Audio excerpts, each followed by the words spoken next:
അങ്ങനെ ഈ ഒരു സീസണിലെ അവസാന മത്സരത്തിലും കേരള ബ്ലാസ്റ്റേഴ്സ് വിജയിച്ചിരിക്കുകയാണ്. ഈ ഒരു സീസണിലെ കേരള ബ്ലാസ്റ്റേഴ്സിൻ്റെ അവസാന മത്സരമായിരുന്നു ഇന്ന് കൊച്ചിയിൽ നടന്നത്. ലീഗിലെ അവസാന മത്സരത്തിൽ വിജയിക്കണമെന്ന വാശിയിൽ തന്നെയായിരുന്നു കേരള ബ്ലാസ്റ്റേഴ്സ് പ്ലേയേഴ്സ് എല്ലാം തന്നെ കളിച്ചിട്ടുണ്ടായിരുന്നത്. കേരള ബ്ലാസ്റ്റേഴ്സിൻ്റെ മത്സരം കാണുന്ന ഏതൊരു ആരാധകനും ആഗ്രഹിച്ച ഒരു കാര്യമായിരുന്നു കെവിൻ യോക്ക് ഒരു ഗോളെങ്കിലും നേടണമെന്നുള്ളത്.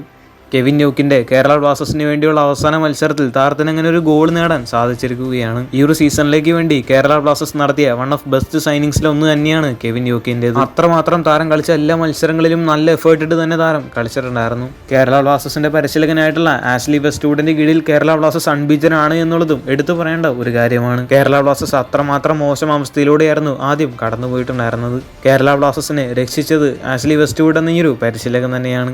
തുടക്കത്തിലെ തുടർ പരാജയങ്ങൾ കാരണം കൊണ്ട് തന്നെ കേരള ബ്ലാസ്റ്റേഴ്സ് റെലഗേറ്റ് ആകുമോ എന്നുള്ളൊരു ആശങ്കയിലായിരുന്നു ബ്ലാസ്റ്റേഴ്സ് ആരാധകർ. അതിൽ നിന്നും കേരള ബ്ലാസ്റ്റേഴ്സിനെ രക്ഷിച്ചത് ആഷ്ലി വെസ്റ്റ്വുഡ് എന്ന ഈ ഒരു പരിശീലകൻ. 17 പോയിന്റുകളുമായി 8ാം സ്ഥാനത്താണ് കേരള ബ്ലാസ്റ്റേഴ്സ് ഈ ഒരു സീസൺ ഫിനിഷ് ചെയ്തിരിക്കുന്നത്. ഈ ഒരു മാച്ചുമായി ബന്ധപ്പെട്ട അഭിപ്രായങ്ങളെല്ലാം താഴെ ഒന്ന് കമന്റ് ചെയ്യുക.